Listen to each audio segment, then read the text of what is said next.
Eliak tego kus gwandan go ani chiang kus Inshallah. mugwaja kon yup re joka re nin den chuwa kutuk da re joka ante je kon chup ka chiang and mwandien. But bana lesson bana go backward bana lesson and dio dien again bana kulo utinone chine delay a little bit ka benda ka ye. But ngodo kus go ko take care ga kon re shunyu kon dial re len kon dial into kontin. Ka chulo kon bu kon mwonga je. Ka bana lada bana jalat re jo kana me get kor real koro dana ka ko bana wo commission bo ka siada also bu kwero kus bete kel ga neten te jali te dubni ko ba ka nang bo kamal ka bana lada bana jawalat ka lwangde re jo kana me chi kon ngi jam bangwan dien chi kon atok la sen bangwan dien che laro Jerusalem controversies ki gamne te re Jerusalem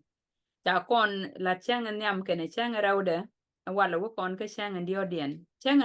raje ke piko ngachi lar lari deri na molado ngachi laro deri na molado, right? So te tok da tok right tok nuere la tok da nuene sometimes so be applicable as well, but binyimandan be ku be la de ngiyo go chiu ko rom kono ko widan bu kono jek mark chiu ko wel kel bez yandare with the chana bila kwen kan gwaza me bako what time dan go but a lesson ma gwa emete kontene binyiman dan ba kon ko bumbus ken ye ko skel ka wadare ngi ken me sister Rachel chi loy that the long ko chi kwero ko kon come this time o bu kon ba mon ke roi ne ke bia bible lukun bia ga kulap bana shure ngi ka dan bu kwero ko spete kel geji kan kon dia tembilian ke this time. Thank you. Amen. Wah, elia ka te ko kus ci loy dan ci te cha ga yen ri al gad ko sten let kon nywa ka makel re jamen ci ko da kan kon modo ka mites loy da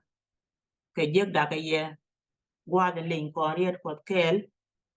ka te loy da bo ko kun yalen ci ne me ja ko de jalat re du kere ne ne ka tin ce cha ko gore no de ko kan ga te ga bas bible mi cho kwen min werun ka di David rian mi chalar tin no Psalm 117 chawe ishol pala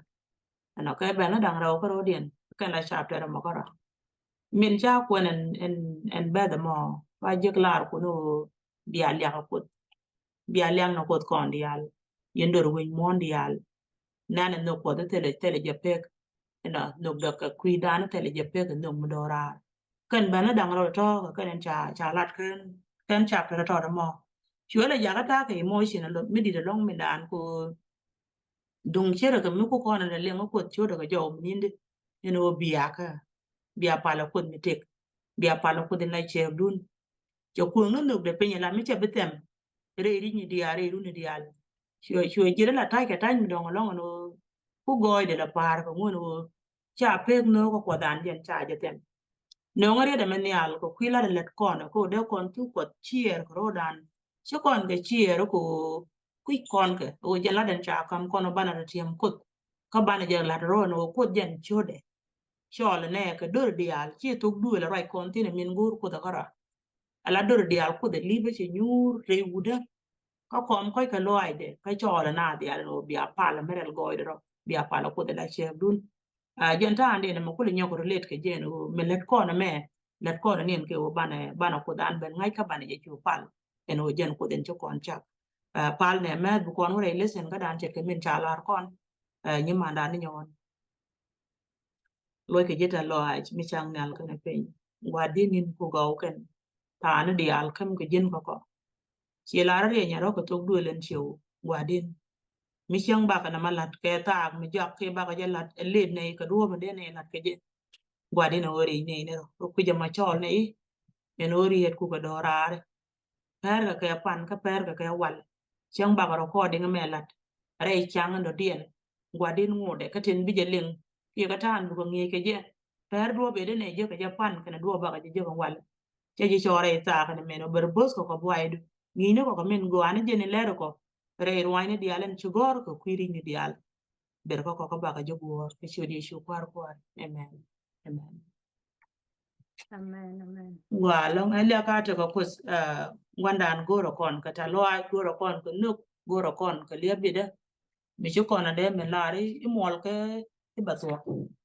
mot kot ka mi sho de ko jaw ko ka loa ala ngi dan ta kon ngi jen bang wan dien chit ke men ngai kona ta ga chang a jokon wala re jo ka me lo na pan la Tuesday bat ba ngi jen wala ke Wednesday en bula chang ko wan chit ka min ti nyima dan cha tan ngi ko kon kien chiang wala ka sa nyen cha sa ke je jalare anga chi la ro diri no malat ala tie je me jelo no ko ni Yesu Kristo anga chi la ri mo eno diri lete le to diri kala ki anga ka mi lo mo kalen du ka ten na di ajen mi loy ka ken do me ku ndana nyam ko ne je kan jen mak cho welkel bana je to ka best 27 ba kwen a wona ka 33 bu ko no kun ba ka mak cho ko wero best kel o ka rieden wero dien kan gwada ti ka ngoten create right content bi ka jo jere dien ngai ko ne ka mi nya wana lan mendana no ala tuk lesen ka ke le cha ya la no gem ka Jerusalem te ga te tuok te chit ke ngang no am te ga te tuok te ga dek ka jalan jal ka kuaran ka ne ni ji wi ti la bus pala ti la diene ti la ju gora ti la ngie ngon kan kwa la ba to ken gem di aran chu dien la ka ret kon ga ji dien to re ngi ka an wala kon right kon ka ti e cha ti ni ye chu ka bong mak chu ka well kel best 27 and wo ti ka kwi lo nga ye chu je ri den cha go no ba kuaran no ti ka je ne de la bus pali wo longa ndiene mele de ngwa ka je jen te ka sa nyen ci bogo ta nge wo tie ke kwi longa yesu ba ko na wo ka cho ka den dio gude dio tuok ne ja ka bas 27 sa ina ni ala ra je no wo tie ke kwi longa yesu ka chu ga le ne ben ka Jerusalem ka min jala re lo akot tu bos pala ka ne ju gora amene di ben ka je ka chu ga je jio ki alwanguka le du ngwane ti le du ngwane ti yo ka nga kam jilwang mle di kayo ka chu ye chu ka loje tama be ye ti ka kel mi de yana loja be ya lar lwang en la du ngwane ti be la gon in la leg ni al ka kut ki be ka nat loje ja ka chu ka roi ka ro ke yi mu ko na wala ri be nial ba kon jio ka ngu kana je ngado kamu ko na walare e dungnak kadwal ga kanas ko wo chine idungwan ngade no John oguk kaino chu ke ye chu lo juk kon kwe ko je ka chu ye chu ko jogi amena gan ba che ye belar luang in la dangwane titi na me jen ko ndana nyam ya che ke min ci saba skula ne nyot kono ke gem ka te rai natin e gam e me rai natin e ter kam ruwe ni ka gat kot mi rai natin anter kam ruwe ni ka gat kot chana janga je no chu gwan jeng ni chakom ne che ola na re lwa ni rai ka ko ni yesu gwa de me chike ji wi ba ka kane la bos pala tin jel ke roi no kos te ram ka jo ko nyal ka tet kien kalar kene chu kot ka kam ri de ti no ba ko gwor bada kene de chi joje no engam ke liu le de ro kare dien re ni ke mi chi ma ka nyu da teme ala gam ke liu le ro pu yesu e chang bine de la ruwe ku ma we in bol la ken we in bol atu ko ro na ka ngatu ko ro na ka bos pale mi nyu den wan jeng ne men gem ko kom de che nyu re lo ko den chi rai ko de la en ho ba te gara ba ko ne no re lo ka chi bok den ya la kon chara pai to experience mi jela long ko gwa ber amenu good meni chiang en chai swap ko te no chia bilo ngot kalat ko kuje mo chana tie jen cha tie nyu kwaran kan jen best 28 best 28 chia bela no jung na ye chuo no long ka min le dungwa ka tike min ko sabas kure la no anga chia la ro dir na molat anga la re jimo ajen go nyen cha no kwaran min ko ko right tin jene ci kon bot pale nen kene diene ko jibarasi eno la beke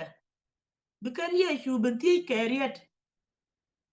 duno alwa Yesu keriet la ne da roi ka ye bene jaka ta long kelen bana gor bu kona ne roi rojen chalat Yesu kara so ti la ti ke je mila gore der rode mal yoro ka milade dene ti mal ke be tiak re roide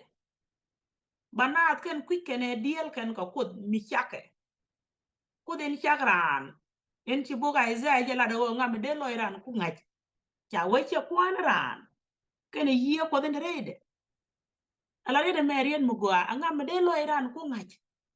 sherkan da me nyoro ni am duna ro chol min chara ngaje gan o ngo loy de jam kana kut in kula yie tigrede chera ko chen bete ke ta ka kut mi ko de ngaje balat gola no ngari de men yal ka bene ni ti la ben goin ke Yesu Kristo ci kana goro bi ga kuaran ben ti ka duo mi ci mo a lot kene goro ngai ka buma luang hala ni Yesu ci sabas ku la da gwano Yesu dung mi ce chaben be ga na da guje ala duo be roi kana ka ti ke je ke riet ane den ci gam kana kur no ni amde la kana be ci te la melet kana la kana be ci ti ke ni mo gwa dung mi ci kuaran chap ndere di na ngai Yesu ce cha trap right away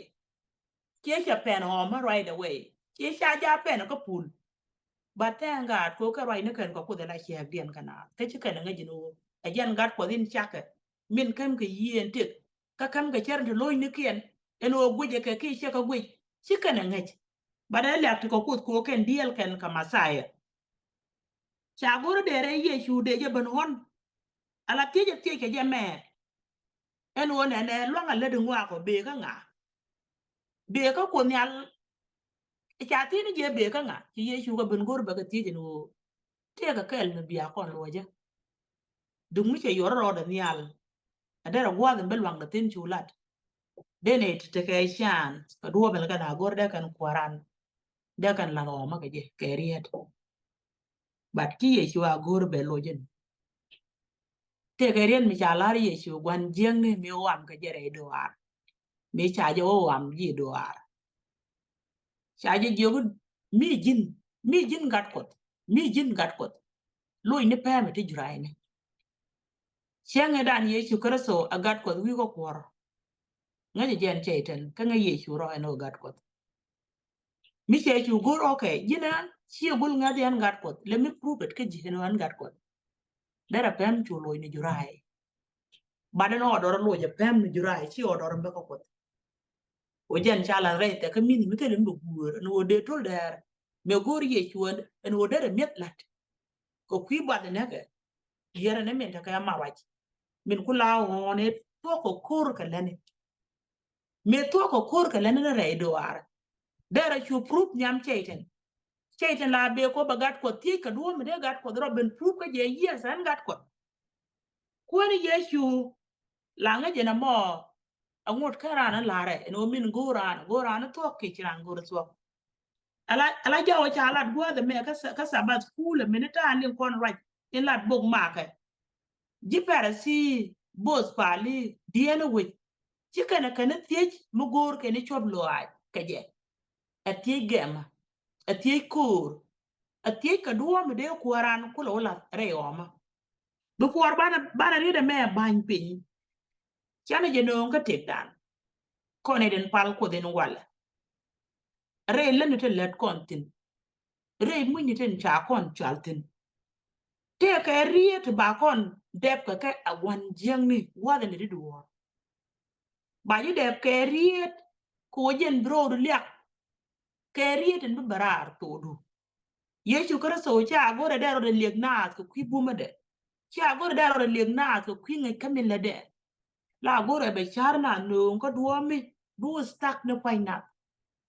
kamin gor kene de kene la sre de la om wa de me jeri den gora de min yo no ka charan bok one den ledre ko den wal akut kon moy ke wisdom akut kon moy ke pel me bana ngi ni me larane wora ma roy nyam dana jen gora ne ngai ko ki ya gora ngai ko to kon ka ngang no am rungwan within ray bible ka ami no nga example me tiak me right kon ko kwi sabat kene Sunday la te ka na te de ram ti longa ka tong nuare ti longa o mi ti mi shugoro ngai de long but goro de ngang nom lat ko kwi de tana den wala right ka longa reirie ni ko di ran ti ka duor shi o goro chwab lo atin but o goro bi ati ka debate kamila dun ko wan jeng no gwa da me ta la daga jare die ni ju wuje ti kana bot pali che jang na so gor kan to ko ko nyal e ngang no ma mi lat ke che cherna lat ko ba bangak ba ye shu chen je ba bangak ka mi la to en wo gat for the truth dena me nyoko kam kon chit ka wo joja la de ra wo ne ko kon dingat ka ko ta ri ni din bala la ro ramkel baroy ke ji shi gor no go kuara ko shi gor no shob lo ai bat gor ngang nom ke ji ko duo ben che cher ko kuontin na me de no ko na la o na ta la kuara na go no be but be char na iro ke be jo kuontin ja go no be ngang no nga ka dit ka nas bala na da ke be ke riet ken la na da ke be ke riet ken akot kon mo ka pel me de ko na ngi na mi tem ke riet ti che lo no gor tu ka reide ni de ti che ken gor tu ti yesu kon knows wisdom to kon no tiang pela ajena ko lo ti na ti yes go ayo de yena ti long en la ngwa ka je be ka nga long la ti shu ngwa ka je be ka ko ga ka ni ko cha ne ti ka liao cha ka je ni de ka bum cha ka je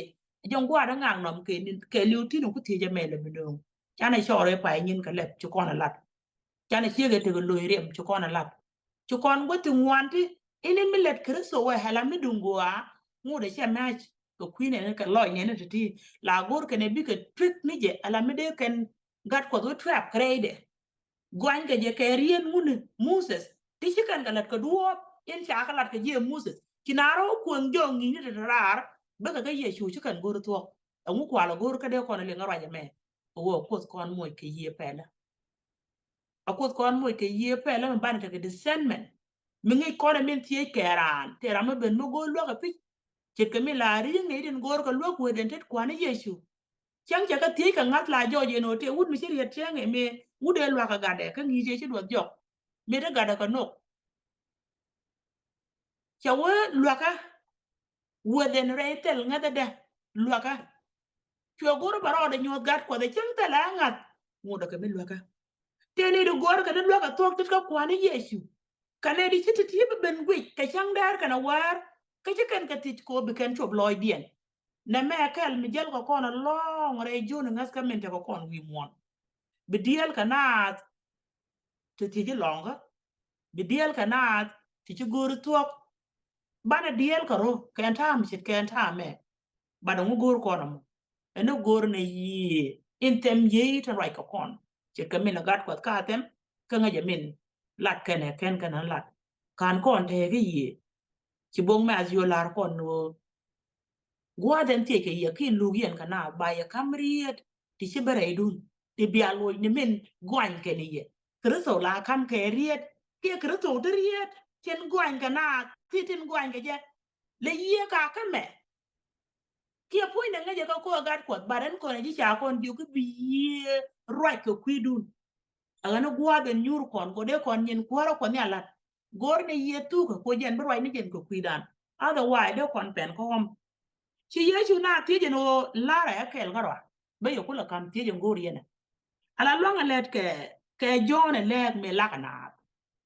jen lakana ka me bako ko i lakana ka me bakana mo yana lo je ri da mo be yo be lo men ti ti jeno be lwang den ka chana ta an ti yi ke chere kien kana duo ben chara kene de ko la kwi chunga a chi be jo ni le pe yan cha ka le pe ngeje chi be jo ni ye den chi kul pe na ken ji om ka je ala na ti ka pen ko mo already lu ka jen ti masai ka lu ke je chi pe na ken ji pol tu kana gor ba bu kana na ga duo me le mi chi kana gor ba jo nyam na bo they are failures re chara dian quick ken mi lat kene quick ken mi roi ken ke je ajen ko kon lo ne lat ken okay wa chu ga ngar ka ro kam ne ken mo kon o lu je wo luangan le be le ke John le be ko put kwan ken chi kan John ngas chawo ba kon ma ken yen jon ne ka yen nge yen kut ata go yen ka ti go yen ka wo nge yen kut ango ken yen jon nga da pan kun milari yen long jon be ko nyal mi nyu de ka na ta kare te lenga de won logo ko aje nyam den ba wala duor shikana long leng ajen cha jon ro kol back re ni jon cha jon no re ngi kede na gem ken ke jon na gem ken ke ran mà chả có bị tiếc cái luôn lắc giòn nó sẽ giỏi boy chứ này giòn chứ cái này chẳng hạn giờ nó có cái là right cái giờ cơ mỗi con lá đó bể có cột bỏ con nó vô cái mình chỉ giòn giòn nghe mỗi con nó lá đó bể cái nào anh ấy đi ăn cái ngồi cái tu qua ra quật chết cái luôn đi ăn cá đấy ngay đó mình đi cái mình là giòn bố anh cái year 24/7 giòn là giòn cái quý điện ngay cái này udah mẹ go quật mới xài giặc thế là đã cái đi ăn rồi đó đưa rồi thế này đi chưa là lock pin pin riêng rồi đó let kan ga shit ka waden chu kan o guji majority ka liu ba gwai ka kon ko kan ngat kan min jal ka jon chi ro moy ke chuong na jog na je no kui ne gwa da balwang jonten kui ne gwa ten balwang jonten mu ko ri da mo ji da min del gwej be kana ka ne ko tu goro de ko nyal ngai pal ka ne ko de tik kan go ten jai ke ko nyal chi kan ga ngat jal gat ko riam dien chi kan ngat ko jo chi kan jon ngat kan ta ba jo chi kan ye shu bu ngat on kan ne ti chwana je chare chi ko dos ka ga ris ruel rai kon ka tinta ka kel ga ji ka kel ka kana kel ka ba ka ji ne kel ka within ray family ko pot within ray do lo pot kelio chine di ti kan tel ni den chiran to goro no be ja ka be jo ji to ko gal ka cher ka wan jeng ka chi de me den bo ku en mi de no mala kon we je ka ma ka riet te ka duor mi nyo de ken kon ngai ne je chi kan serende abi go lwak pin tu ko kwat inde to ko do ko bot ba ka kam ngai ngwani mi te ka diu kaka la kana goro bi goro mo chuong bi ka ba kap ala ji chunga gwa me gor kene de ka ba kap ala ji chunga nyam ye chu karaso chi kana ba kam rien mi talo do kui ne gwa den balwang jontin cha ga jo ga mene yen mena gan shen ye balar gwa den be balwang latin ari de me lat ke jo kon ko meni re jona ka men gel kona bina bi goñ che go goñ goñ ka masai cha goñ ne point du mela re bina bi goñ cha goñ ni chuda cha goñ ni chu nyon cha goñ ne chu du jiram kel goñ ke ne mela de ko kwos ye chu goñ ke ne riet ke ne bom en chu ko da kame en la gwan o bi let ke je wi mon jen tan goñ ke jona legbo en wo amisi yong ni jen cha wo che yong chi go ko amisi yong ni jen goñ je ka tele de ameni jinbo no wi la da ko kwi kwara ko chur char en wo banan en wo cha je goñ grade ba je goñ grade no min gur ko ne wala re lesen kana me ana tiena ta ila bu kot en gade re ruai ne ke ka jan tan bi yi bot ke je bo gira min let ka min chu ko nyala kuang pin chit ka gwade chimbe da keri e lo jiran gwade lo ka ji gwade goñ ke ji gwade ter ke ji ter gore no be mar ka kot kene yede ko mi raj jo tuka ba je kam lo tuka si be lo re kai ka be lo re tuka ko kuje mo ajen gwato de ko ne chup kala se na miam ke ta na nan chan la ni tijen kwala tie ko anga la re ji mo dir na mala gor na de kana ngaje lwanga let ke yeshu jane ka ngai ko ne ne du wan ki ta an ti joy ke kere ngi ka la be na ba bin jogo mi jin gat ko nyunu ko na me chega jogo shen ye be kam news ni ko ke yerin mi jia chang kam ke ye nyunu 24/7 chicken ye be ger chi ara be ger ko shi nyunu ne tala duor me ken gat ko la niam dien mi de kana ko le char min ken chopo ngai ko den to gre dien i go te ga makar ko ndan chet ka gwade mero ko le lat ke tendi Allah ko ne ye shuga le de kana niam dien bat min chi te dien blok ka nen tuka jaga ka ngai ni chiang me ni chiang e chikan gat ko dien ka kwadu ya din ge ko ku jama bana won yam bana men ci yesu ku nyogo muske re lat net ka bu kono wolen kan den mak ci wo waraw bet kel wo ko reden waraw den cha we cha ko kwile de mi jiya ka jan cha da mo ci yesu ku kam kamo gwa den ci ko raja me kwer pin en wo ci ka bel weriet yesu kana na weriet chu ka pal na ka chiang shera de na talo da mo ko ci ko ro kwen kariye ci kan goro twaktin loy ke jogo ci kan min gor kana bilo gor bi kana ngai kata lam bi kana an mit mi duir kana chu ko ro ba ka ba te le me kam ga ke me ye chu bo ke na da ba da ko ba ga lo men gur ke ne chu ga ja ka we ga chiang shara de nan chu ko ro la tin gwa da me chi ye chu ko ba mo ke chiat me de ka liang ka re de ja wo chu ye chu to ka me ra che ka ke ka chian ni ti chu we chi wut ka kel ka wal ka kwi kwang pit ka chu ja re ka chu gwa ni je ko ana te re de ka chu dang me ber ka kwi ye ne bel la re de ka chu ka ban piet wal chu wo ro do dien ka me chu gwa chia ka den gwa ka me chu gwa chia ka dien chup chu ra la de jak ka piet ka ka ko wo ba kwi de ka dei wal ka ka wo no ka chu ga ja ka chu ga ja duet ka chu ga ja ka lu jok bang chu ka le li nyok ka ja ka le do dien ka me cha ben ka chu ga ja duet wi de ka chu ga ja yak chu ga ja yak ka chu ga ja yak ka chu ka ja ka ra do dien bo ka chu ga ja nak ka chu ji ka chu jen min chwa lat akanai ka chwa jen min chwa lat ka kanai ko kien chungwan chu ga tang kien duet ka chu ga tang kien nak chu ngut na ram kel chu ngut na ram kel chung mi lagat mi nog chu je je ka ke jak we bi kan ga da lot ka chu pies ka ka roi ko ro na me a jen ga de min bi nyin ke gwal bi akwan je nak ko wo ban nyin ga chu kan chu ga ja ka chu ga ja nak chu ga je yorar re ka ka wal ko kwi kwang angu mi bo gwan ka ko kwi kwang amo je lat ba ben ka ba je pida di alta to nak ba ka wal ko kwi kwang kam ne ko kien kene ruwe ne ko kien kene raj eme kweni kana raj eme kweni pem e sha lo ka ta deni ajen ci bene pem gong to da mo ne me alat kwar no kos ta me gay ne na ka chuga kabe gur ko wo ci ka je mir en go la da chede me ko kwidien ko dundo wo chuga dwal ka bon kayino chuga je ban pin ko chuga jien na me jan chede njaken chu kweni ye chu gur belat gwa de ci kan ngang nom ngak gur ken kap de keriet ti chicken masai je karedien chawo ji ye chu ro do je ni ala de shed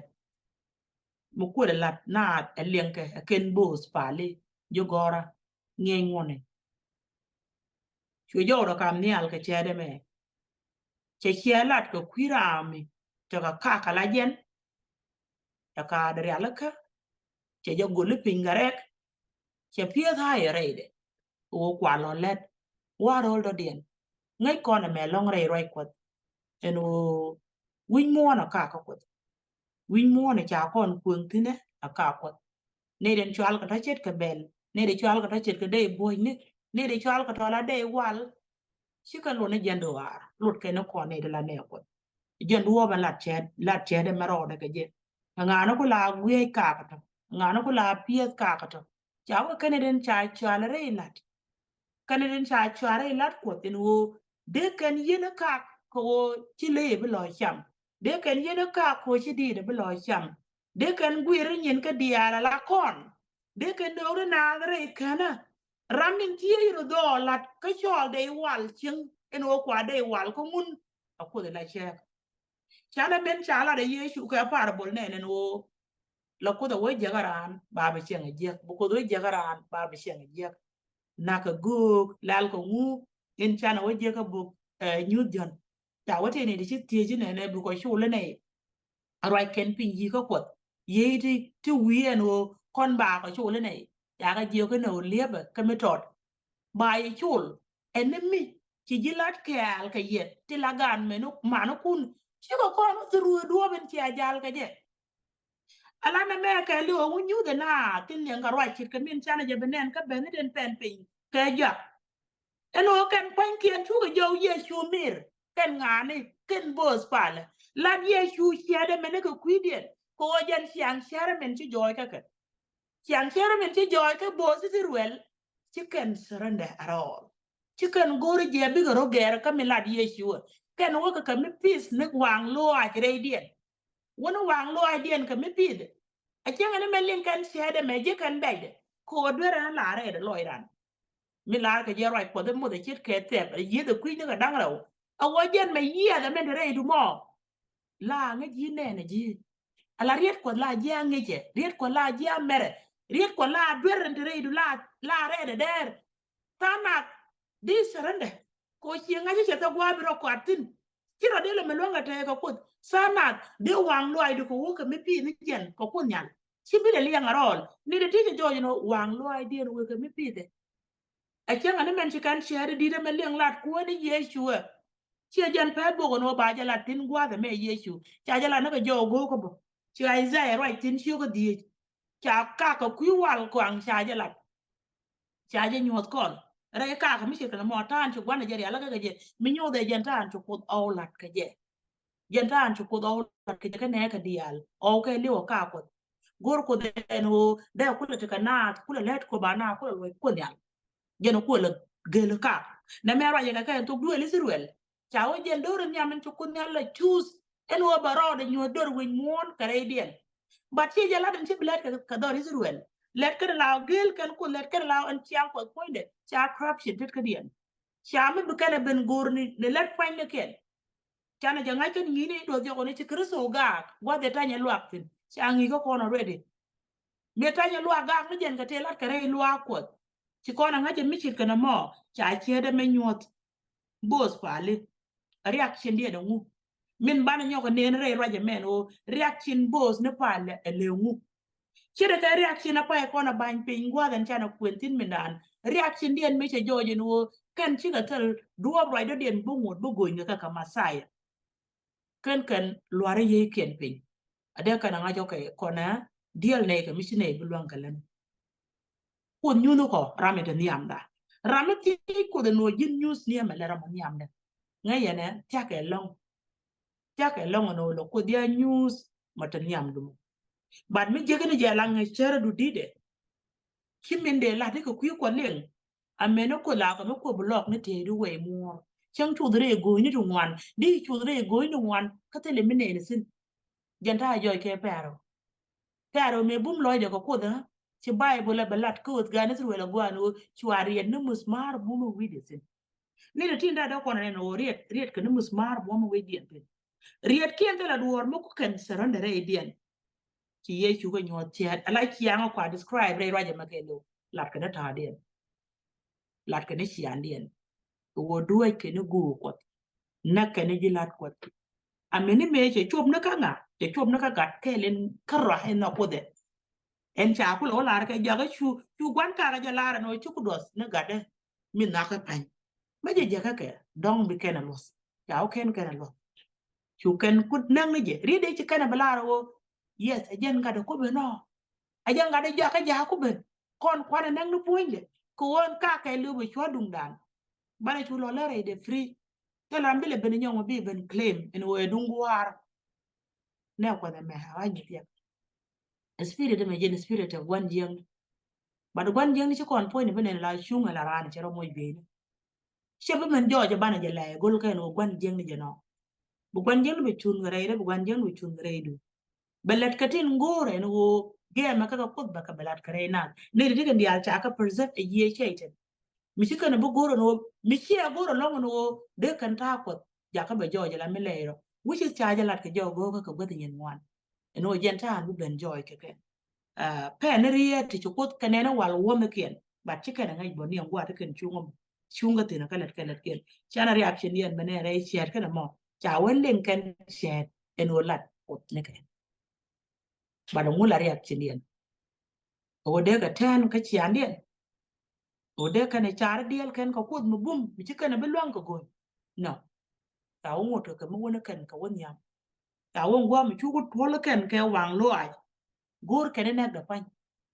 adung chi o ngot changen ba nang no kwar joke ne pentin ene chiang la gor kan de gat ko na ke wang lo ai kata an rat ke cherkien right ko den la di Yeshu ke chene ten kam ke red ke na loy dien red loy dien chicken gor je bi ke liam kare dien the same thing ameno ko nan wala re ngat ka jukot ko rwai ti milat kon ngi chukong bla da bana ka bany ra kon ka no ka bana ka nang chi no rokel meni jira me leng right ko da ala ma cha goro ka bible chu deal ko bi ngang nom ngaka je mo chu right ko da goro chu ngang nom ngaka je chit ka min jo je no shini de ti ngang nom ye chu de me luang ko je na jara je cha lat jara jen cha gor jara min tu bo ko me ga point de ke live from the beginning to the end e yeshu me deal na ka je jele la humans we mon che jo je no te la do me luang ne ti ke je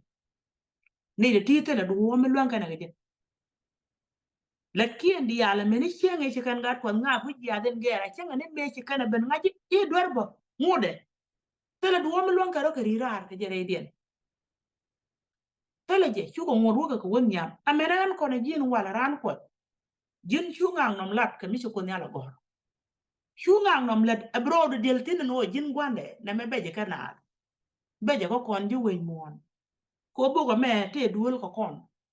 no ku da long no dere ja ka dung dan ka me chala da ko kwide tele gwa me na ngaji tin e dungri ni dial forever and ever chu dial ko ke riat ko be chene ke riat de lar ke po le no ko de to mot ki tang mo tok de e jina ko de rodu ne de tin da jo je no re ruai ne ken ka kerso la kan wa kut ne ro mut mo tok de ke de loy dia rar re ruai ne ken a changa ne me be kan gar ko ben ja ga be de le wi ja che wi ja de ko che ga da lo ko den chenga mo ka do me de ka reason ka je ka gar ko no o che tam ben ko kwilwen che chum na tam ko kwilwen lan ran ko tura ja ga be to ngot bi kwet re te ko do men titin chu to mot kwet ke riet ko chu tang mo mot chu kwet riet ko je ka che go ha ko ne la jingat ka de na me nyo ma tin tir ka tan joy ke die na gan sirwel en o ken ti ke na goro no de ke ri ne ro ka chi ang ko gat ko la goro de go de nyot ke nyu de ko mu gam ko mo na gem ke ne let go ye tin kwa la lat min gwan chu ko la lat ko kwiran no de ji liaw do ben ja ko go to ajen min la min to loy dien mo chu ko la ra ko kwiran ni chiang lo de yo kwi go ran che min ja la ra bo ga zai amin Jeremiah shi ko jalla ga da bangwan baden wel ka len che we sharan ta ka ye shar mu gwa e shar mu ta ga nyam tele duor mi ko da gor re ruai ne ke mi di are gran ene mi ko da gor re ruai ne ke gor je ku go yaran de kon nyo ri de ja ka ti ka ga Israel ki ka bos pali no ala wok de na we la ga na ken ga gat ko ja ka kan nan ka pendien ka to pendien ka to na na ka re dien ko ken la ga na ken ke Yesu ate na dia ten ku kana la wi ala ro ko na da wi bon ga bon mo bon mi cha lo de le ko len ka roi ko ka we lo dien ban ne ti ti ro mo ka kai ma ga ka ke Yesu ti ti ka ri den gor sa ba school no de nyot kon ka bong mak chiu gen wel ka len cha ta na la na won ta gan ma den chi ni a be ne kan chiu ka me chiu ka we reo en chu kon ta no ku tung tu bo ka ba o tu pe ri ni den ngot kon ka wutin ran ko ngang ma te ji juice churo gor chet ke mi da jo ke ji an dwa la ga je point ne ra chol dwa la lo no de ngang no nga ka mi ko nya la gor tiam no mi cho lo de ko pa la no nyu ni ha ko nga je ku mi cha do ra ge ka cha window de ge ka cha ru du le ge go dia da cha ka ge window di cha ge inde ben ko kut kudu dor du le cha ge inde ben ko kudre du ru du le cha ge inde ben ko kudre du which is an point du ka le to kut ka ngi de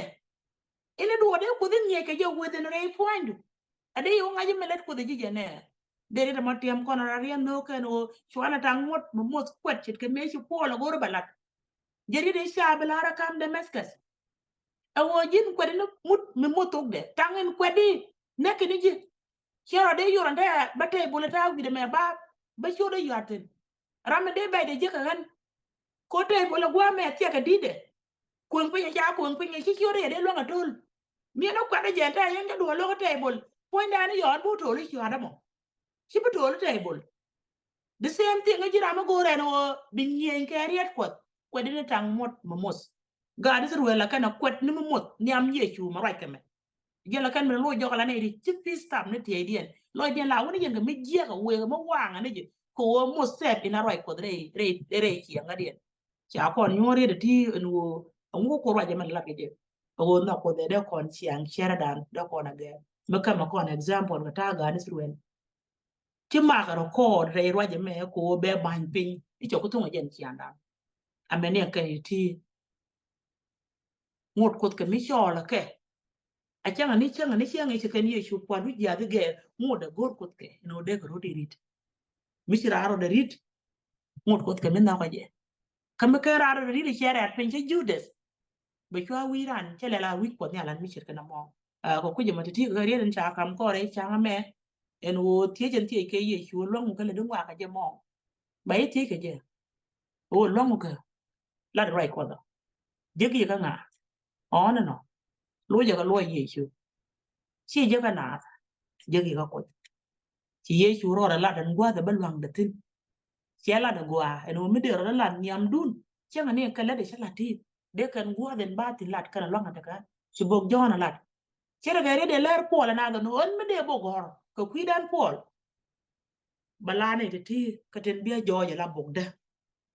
ne te ci pol ka no re ngas ka ci wa ka ne den biya ku na la bok ka chem bo gor bo ko kwi da ba ne den ci no ka kut ka ne den ba gor la bok ka meni jin gwa da ti ti no man le de man yam ko e action tok lat kadu aji nyode nyam ne ten gwan ka ji en wo mule dimo jin le de ko kwingu ka alongo ka meta ka jimo bi mi le de poinde be ji lar bi ni yesu ten jalat akana lara ko no jen be ko ke che ba ko ene ci kon bile te ci ka ti ji jude no longo ka en mi le de yesu ka je ka longo ka en mi le de ngwa ka ji jira ma de den ko je ma le ga te ko be ni mare nyon ba chul ka ba kon tu be lo irar ka pal sor ko ci ne ma bro ko re chang ba dien na la ka ta ko dan welcome back now on amen Eliateka gwandan eliateka gwandan nindi algo tinde jaw ko de lingeje ke de shude le lingeje e gwer ngwan ni jen so we're still very good tele re ki la de gwa elesen mo gwa ja kon po de long ke je mi shit ke na me ja la ro bete ka tana ten bir adwer ken bi ken kalat bi go rit ke bi ken ngwan bi ken ke chin ke bi ken yesu kristo bi ken accept bi ken no but te tana ten chi bi no ko mi shit ke na mo che ke mi chi pharaoh kana right one and kana kon go relinga ja akwani yesu ja to duel donga men ja gor ka news choko wel choko jok aba jandaro eni chane jore chane jeling ka chane ja berech ka be nyur kel ga kon ka be mon kel ga kon che men sister Rachel lareno da ben kare duel da ben kare loy da ben ke win eni was gore ne re loy dan goro be mon bo kon be lar man gore but invitation che to ko goro bo kon accept ene wan en yam wan an ka lang check ata loy mi dit ko noga ko me koy loy de ko mi chine chak ne ke shada pan ka nogo je bite ka mar ka ne kwara long en chi yesu kristo te diality lat ke je chi goro be kam ne bo kwara goro je bine jaw du ling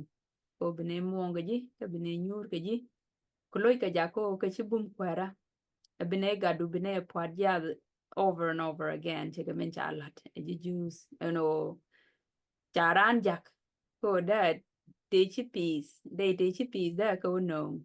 cái chú cái nó đuôi như vậy cái chú cái năng như vậy mà mấy chứ cái chú nó point cả như vậy chú cái số quả ra lần này bọn đồ rồi giờ cái mẹ chứ này dầu đúng mình cho lần này cái gì chứ này linh sáng so lôi được coi cái con Messiah ở có bác cái gì cái quen chỉ có xul cái gì cô guri giờ long ở đi thì cái nhua cái này cũng giờ nó bỏ bên này thì nhua cái gì chỉ lôi để test cái riêng đi al thì chúng muốn cái chỉ lát cái tôm như mà nó Rachel pozeni chiang kwara cái này chứ đó kana ladin di de lade ko kwishot ko du kwara ko ba jaw ba shodu ba kap nyal re rini diality re dora na me ka bine ko bi keni ngach ka bi ka ben ka jiko bine chwa bon ken chika me chilar ka John choko wel eno jen de kelo det ku bi ken jaw du bi ken ling ka bi ne chuta ka bon ken jen go ne mo kwara tele chu ni tu wan to go to ko ke ne jen chudu ku wan jeng ne men jang ne ko chi wan ko ke jis ko chicken billion ke chicken binin o jin ku no goro bu bondo be ben to wa kel ga be chol ko chu de kelo